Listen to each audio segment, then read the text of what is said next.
जब मैं बॉम्बे आई तो कुछ समझ नहीं आ रहा था कि क्या जॉब करना चाहिए, कहाँ जाना चाहिए। तो मेरी एक फ्रेंड बनी नई नई और उसने मुझे बोला, सुन तू सुंदर है, टैलेंटेड है, डांसर है और तू गाती भी है, तो तुझे ना मैं एक जगह लेके चलती हूँ, तेरी इनकम बहुत अच्छी होगी। मैंने बोला ठीक है, करना क्या है, परफॉर्म करना है। अब परफॉर्मेंस फॉर एन आर्टिस्ट हमको तो यही लगेगा ना, परफॉर्म करना है भाई, गाना गाना होगा। और क्या होगा, परफॉर्मेंस तो हमारे लिए यही है। तो बोलती है कि तू तेरे स्टाइल में अच्छे से रेडी होके आना, मैं तेरे को शाम को एक इवेंट पे ले जाऊंगी। उसने बताया नहीं, उसने कुछ नहीं बताया, उसने कुछ नहीं बताया, क्योंकि उसको पता था मैं मना कर दूंगी, भाग जाऊंगी। तो वो मुझे, बट शी एक्चुअली वांटेड कि यार मेरा स्ट्रगल कम हो। वो अच्छी लड़की थी, मेरा स्ट्रगल कम हो, मैं थोड़ा स्टार्ट करूँ अपनी जर्नी बॉम्बे में ढंग से। It was very bad. मतलब मैं सुबह रोज़ 10 रुपए के 3 बनानास खरीदती थी और मैंने वो ज़िंदगी निकाली अपनी कम से कम 15-20 दिन बॉम्बे में केले खा के। मुझे कुछ और याद नहीं है मैंने खाया कभी। इट वाज लाइक यही था बस, फ्रूट्स पे ज़िंदा थी मैं। और वो दिन जो कटे हैं वो बहुत पेनफुल रहे हैं। तो उस पेन को विटनेस किया था मेरी दोस्त ने और वो चाहती थी कि मैं उससे निकलूं, क्योंकि उसे लगता था कि मैं बहुत डिज़र्विंग हूँ। तो शी टुक मी देयर। उसका इंटेंशन तो अच्छा था, वो जगह सही नहीं थी, आप ऐसा बोल सकते हो। तो उसने बोला भाई चलते हैं, तैयार होके चलना और सुंदर सुंदर बन के, और वहाँ पे तुझे गाने गाने हैं, तुझे पैसे मिलेंगे। मैंने बोला किस बेसिस पे? नहीं, वहाँ पे रिक्वेस्ट्स होती हैं, लोग रिक्वेस्ट करते हैं, स्टेज होता है बेसिकली, तो you have to sing and you will get paid. मैंने बोला ठीक है, कूल है।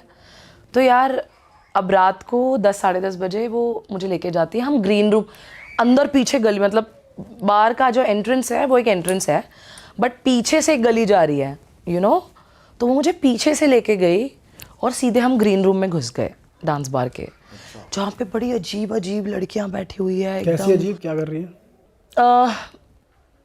अजीब एज इन जिनसे मैं रिलेट नहीं कर पाती। मैं किसी को अच्छा बुरा नहीं बोल सकती, राइट? जिनसे मैं रिलेट नहीं कर सकती, वो थोड़ी गाली गलौच, अश्लीलता। और मतलब मैं जब एंटर ही की तो बोलते हैं ये कौन आई है चिकनी, अच्छा अभी ये भी नाचेगी क्या? तो मैंने तो गॉड, आई वाज लाइक मम्मा कहाँ गई मैं वो। तो मैं बहुत शॉक थी, आई वाज नर्वस ऑल्सो। मुझे तो रोना आ गया था एक्चुअली, मुझे लगा ओह शिट मैं कहाँ गई।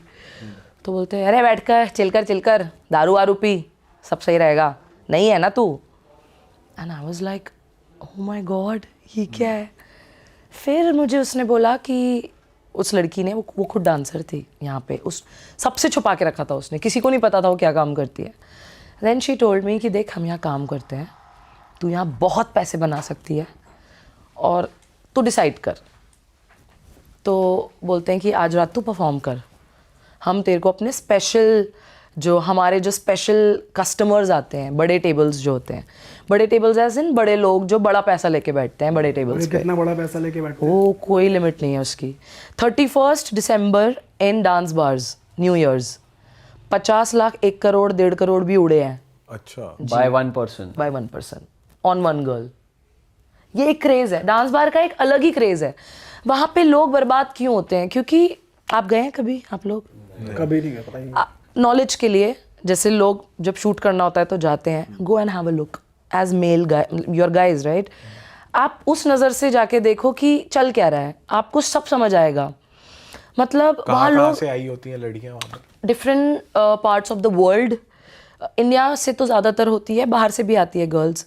इनफैक्ट मैंने दुबई में सबसे ज़्यादा लड़कियां पाकिस्तानी देखी है डांस बार में काम करते हुए। दुबई के डांस मुजरा बार्स तो बहुत ही ज़्यादा फेमस है। हाँ हाँ। तो टू बी ऑनेस्ट जब मतलब मैंने स्टार्ट ही किया था ये, तो क्योंकि बहुत ख़राब था यार, मतलब मेरे लिए तो कुछ एक्सपीरियंस हुआ, कुछ बताओ कि किसी ने हरास किया हो? बहुत ही ख़राब। मेरे लिए ऐसा था कि every night I use to pray to God कि मैं ये डिज़र्व नहीं करती हूँ। मेरे आंसू ही निकलते थे, मतलब ऐसे ही था कि बस नहीं जाना, अच्छा, कुछ करवाओ कि मैं ना जाऊँ यहाँ पे। तो बट कोई आप पे वो नहीं था, जैसे कहते हैं लड़कियां फंस जाती हैं या नहीं वैसा कुछ नहीं, आना पड़ रहा है, वैसा कुछ नहीं। बट चॉइस नहीं थी, क्योंकि मैंने आपको बोला ना, मुंबई शहर इज़ वेरी डिफ़िकल्ट। वहाँ पे अगर आपको बड़े सपने देखने हैं और पूरे करने हैं तो गलत तरीके अपनाने में शायद 10 सेकेंड भी नहीं लगते. It's easy, very easy for a girl like me. It's very easy. But वो जो मेरी इमेज लोगों ने बनाई कि अरे ये बोल्ड है, ये तो वो, मुझे पता है यार, अगर ऐसे काम मिल रहे होते ना इंडस्ट्री में, ऐसे जैसे लोग सोचते हैं, तो मुझे 10 साल स्ट्रगल नहीं करना पड़ता हनी सिंह के गाने के लिए या बी प्रैक के गाने के लिए या एक फिल्म में गाने के लिए. वो मैंने अपनी मेहनत से कमाया है. तो उस वक्त मुझे याद है कि आई यूज्ड टू प्रे कि भाई कुछ ऐसा हो जाए, मुझे इस फील्ड से निकलना है, निकालो. तो मैं वहाँ रोज पे आप वैसे प्लेबैक करते थे या डांस? मैं गाना गाती थी धीरे धीरे. व्हेन दे सॉ मी, मैं थोड़ी, my style is very international, very Shakira, Beyonce.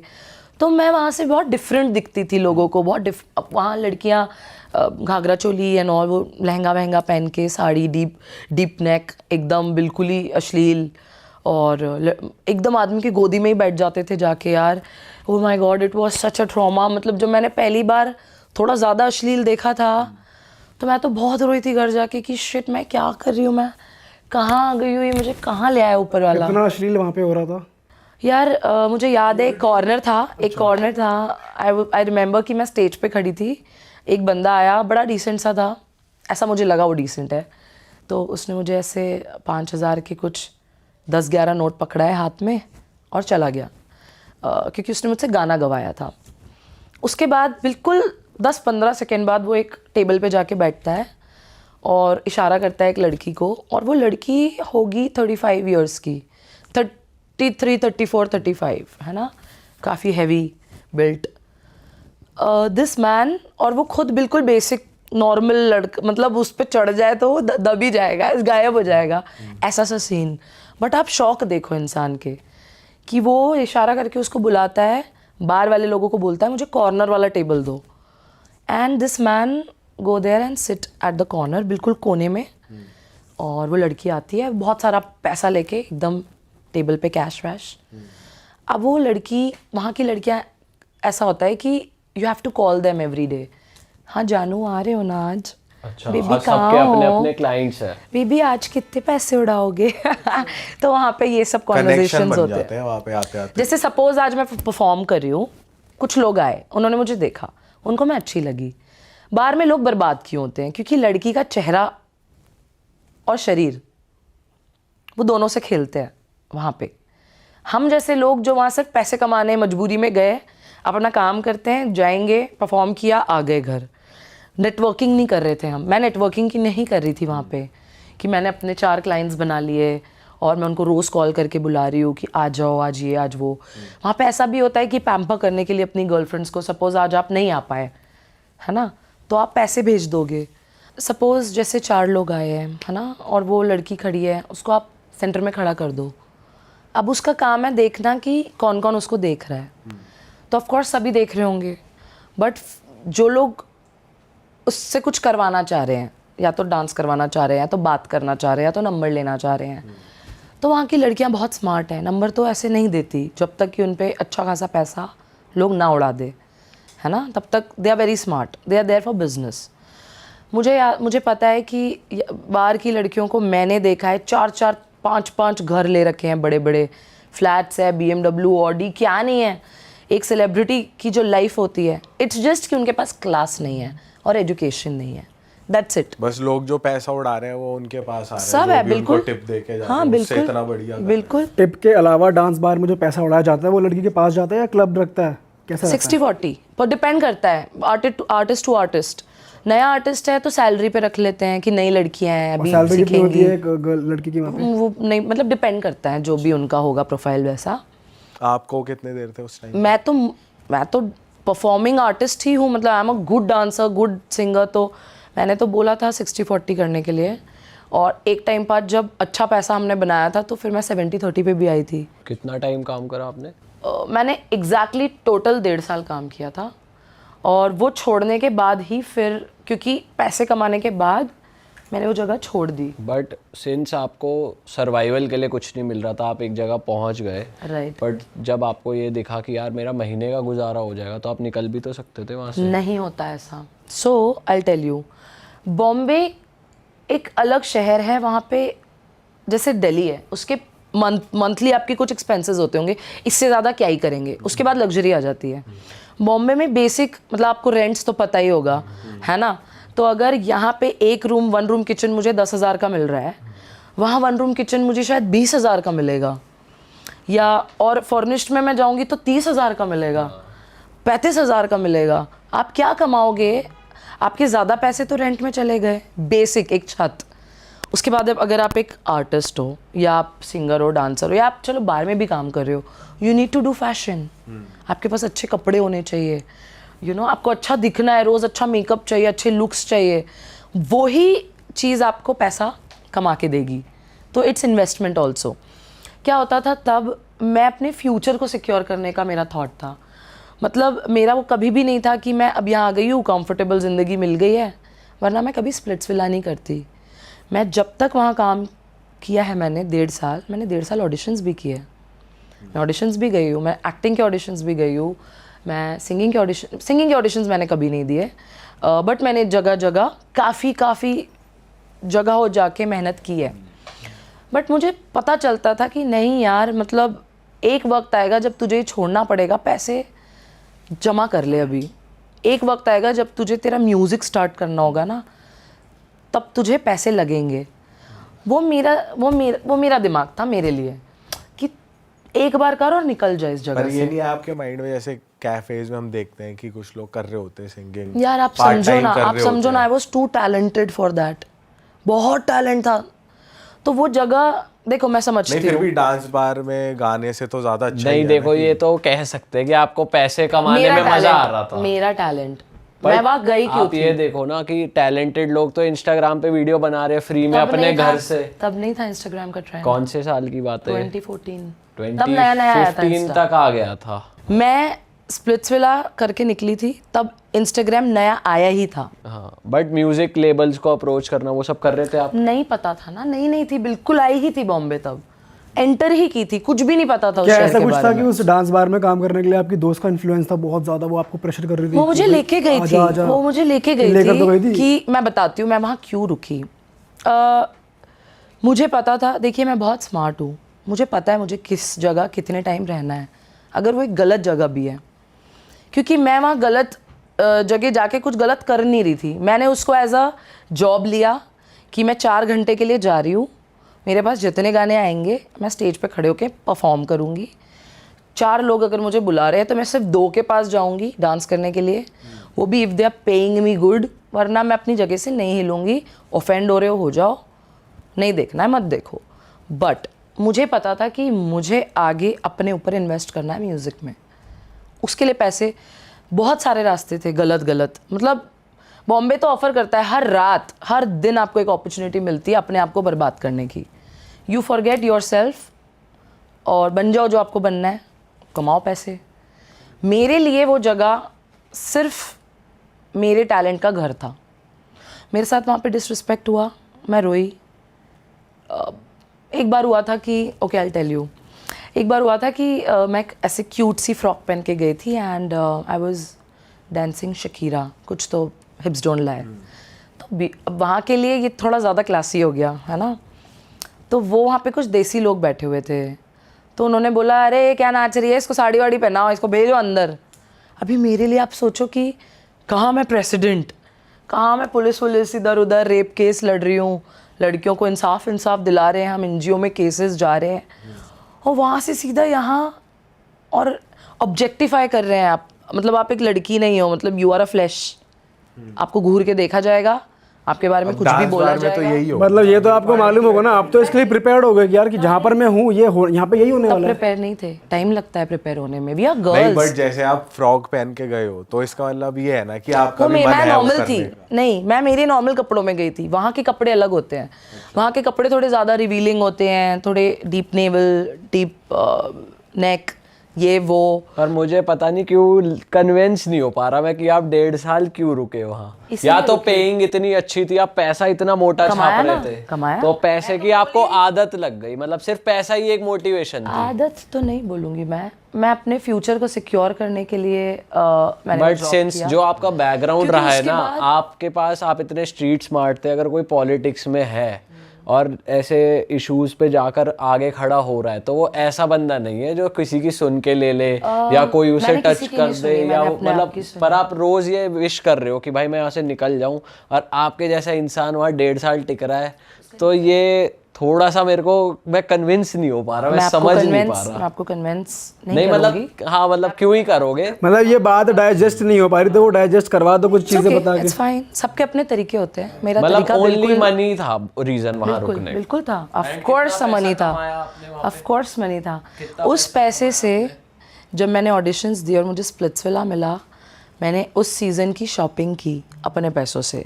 वो लोग कुछ पे नहीं करते हैं, नंबर 1। नंबर 2, मैंने एक म्यूज़िक वीडियो किया, पहला मेरा, वो भी मैंने खुद इन्वेस्ट किया to come in the industry कि आई एम एन आर्टिस्ट और मुझे म्यूज़िक करना है। बट आपको नहीं लगता पॉलिटिशियन रहते तो पैसा कमा के आप यही सब चीजें कर सकते थे? पॉलिटिक्स करना होता तो छोड़ के थोड़ी ना आती यहाँ। बट पैसों के लिए आप वहाँ काम कर सकते हो, वहाँ भी कर सकते हो। पैसों के लिए नहीं था वो। अगेन मैं आपको फिर बता रही हूँ, मैं तैयार हो रही थी उस शहर के लिए। अगर मैं उस डांस बार में काम नहीं करती, मुझे वहाँ के आदमियों से डील करना अगर नहीं आता, तो मैं बॉलीवुड सर्वाइव ही नहीं कर पाती। मैंने बॉलीवुड में ऐसे म्यूज़िक डायरेक्टर्स देखे हैं, मतलब अच्छा बात कैसे होती है, एक सिंगर आई है ना, या तो वो फेमस है, या तो वो रिकमेंडेशन से आई है, या तो वो बिल्कुल न्यू कमर है। बिल्कुल न्यू कमर लड़कियों को लोग ऐसे सोचते हैं कि अच्छा ये आज आई है, इसको यूज़ कर लेते हैं। कहाँ जाएगी, किसको बताएगी? ये जाएगी म्यूजिक कहाँ? फील्ड की बात है या ये TV? Bollywood, typical Bollywood music industry की बात कर रही हूँ सिर्फ मैं। म्यूजिक इंडस्ट्री या सब जगह ऑफ कोर्स, मैं तो मेरी फील्ड की बात कर रही हूँ। मतलब वो सीधा अपफ्रंट बोलते हैं कि कॉम्प्रोमाइज करने के लिए। अरे मुंह पे। मुझे एक बहुत बड़े म्यूजिक डायरेक्टर, मैं अभी नाम नहीं लूँगी, आप सब उनको जानते हो, और वो बहुत ही बड़ा नाम है। मुझे उन्होंने क्योंकि मैं 19 ईयर्स, आई वॉज 19 देन, तो मुझे उन्होंने बोला कि अच्छा सुन, तू गाती वाती तो ठीक है, गाती तो सब लड़कियां हैं, स्टार बहुत कम लोग बनते हैं, ठीक है, तो कहते चल कॉन्ट्रैक्ट गर्लफ्रेंड बन, मतलब कॉन्ट्रैक्ट करते हैं, गर्लफ्रेंड बन जा।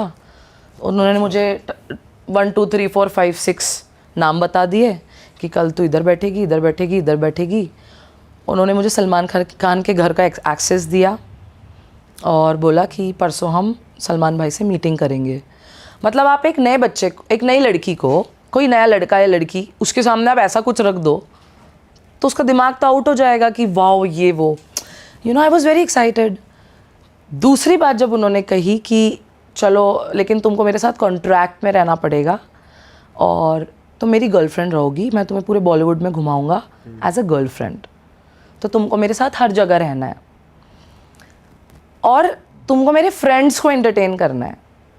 अब इसका जो मतलब था ना, ये मैं समझ नहीं पाई, बहुत नई थी मैं इस फील्ड में, आप समझ रहे हैं? तो अलग ही चीज़ है। 19 ईयर्स, फ्रेंड्स भी बोल रहा है और खुद भी ठीक। डेट। उन्होंने बोला you have to take care of my friends.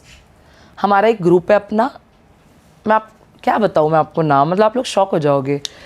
वो ऐसे फिल्म प्रोड्यूसर्स हैं जो आज के टाइम पे बॉलीवुड में सबसे बड़ी मूवीज़ बना रहे हैं, और मुझे ऐसा लगता है कि 99% लड़कियां जो उनकी फिल्म में काम करती है वो बेचारे सब भुगत के ही आए हैं। मुझे नहीं लगता कि, बहुत ही कम, सिर्फ मे बी शायद जो मेन लीड हीरोइंस होती होंगी शायद वो बची हुई है, बट मुझे तो ऐसे कुछ कुछ नाम पता है जहाँ पे you know, again coming back to bar, वो जो पैसे मैंने कमाए थे उसने मुझे 2 साल मेहनत से बचाया।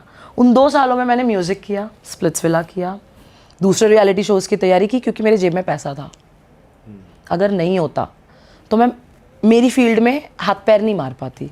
वो मेरा डिसीजन था। स्प्लिट्सविला के लिए सेलेक्ट हुए थे आप? ऑडिशंस नॉर्मल, मैंने आपको बताया मैं ऑडिशंस देती थी। पर वो ऐसा आपने सुना है कि पैसा दे के भी एंट्री होती है? ऐसा कुछ नहीं होता। जो ज्यादा पैसे देगा वो फाइनल तक जाएगा? देखिए, Scripted होने होता है को show? हो जाती है चीज़ें, ऐसे भी होती है, बहुत ही कम केसेस में होता नहीं है, जनरली ऐसा नहीं होता है। मुझे नहीं पता ऐसा, क्योंकि मैंने काफ़ी अच्छे लोगों को रिजेक्ट होते हुए भी देखा है। पर कौन जीतेगा ये तो हाँ, ये decide तो होता फिक्स, होगा। ये तो 100%। इसके पीछे बहुत पॉलिटिक्स चलती है, किसको आपको पता जिताना है है। मेरे सीजन में प्रियांक को जिताना, बसीर को तो जिताना था, प्रियांक को हीरो बनाना था उस सीजन का। वो रोडीज से आया था तो he did not do so well, but Splitsvilla पे जब आया तो वो हीरो बन के आया था, उसको एक एक कैमरा के एंगल्स पता थे, हम लोग तो रॉ थे, हमें कुछ नहीं पता था। और ऐसा क्यों था कि उसी को हीरो बनाना है? ऐसा क्यों था? Vikas Gupta, he was the head of lost boy productions. काफ़ी पुरानी बात है, मतलब अब विकास तुम देख रहे हो तो सड़ना मत प्लीज़, पुरानी बात है। इन लोगों ने मुझे थोड़ा टारगेट कर दिया था क्योंकि I had the capability to win the show. तो मैं सेमीफाइनल्स में पहुंची, एक टास्क था जहाँ पे मैं और प्रियांक एक दूसरे के अगेंस्ट थे। तो प्रियांक के साथ 2 लड़कियाँ थी और मेरे साथ 2 लड़के थे। तो अगर हम वैसे देखें थोड़ा फिजिकल पावर में, तो मेरे साथ 2 लड़के हैं तो हमारी टीम ज़्यादा स्ट्रॉन्ग है, राइट। उधर वो एक अकेला लड़का और 2 लड़कियाँ थी, हर्डल्स थे, टास्क था। इन लोगों ने उसको ऐसा मैनिपुलेट किया, मैं जीत गई। इन लोगों ने उसको ऐसा मैनिपुलेट किया क्योंकि इनका कॉन्ट्रैक्ट था शायद, मतलब विकास गुप्ता और जो भी है उस चैनल की हेड, जो भी इनकी आपस में सेटिंग होती है कि इस सीज़न में मेरा आर्टिस्ट शाइन होगा। अच्छा भाई ठीक है, तो सपोज़ आप हीरो हो उस शो के, है ना, इन्होंने डिसाइड किया कि आप हीरो दिखोगे। अब आपके जो राइवल होंगे ये लोग ऑटोमेटिकली एडिट्स पे ऐसा खेलते हैं कि जैसे मैं हूँ, आई एम वेरी फनी, मतलब बात तो करो, आपको मेरा ह्यूमर एक नेक्स्ट लेवल निकल के आएगा। आप कह रहे हो कि आपकी बातें कट हो गई एडिट पे? सब कुछ। आपको पता है क्या दिखाया है मेरे बारे में? जहाँ पे मैंने एक बारी गाली दी थी सिर्फ, और वो भी गाली नहीं थी, बट उन्होंने मेरा गाली पार्ट दिखाया, उन्होंने मेरा गुस्सा दिखाया, मेरे झगड़े दिखाए, और कुछ भी नहीं दिखाया। तो उस वक्त एज अ 19-year-old हम लोगों के लिए तो ट्रोलिंग बहुत बड़ी चीज़ होती है। पूरा इंडिया मिलके टारगेट कर रहा है, गालियाँ दे रहा है, स्लट शेमिंग भी कर रहा है, डेथ भी थ्रेट्स आ रहे हैं कि तुम पागल, टॉक्सिक है सोशल मीडिया बेसिकली।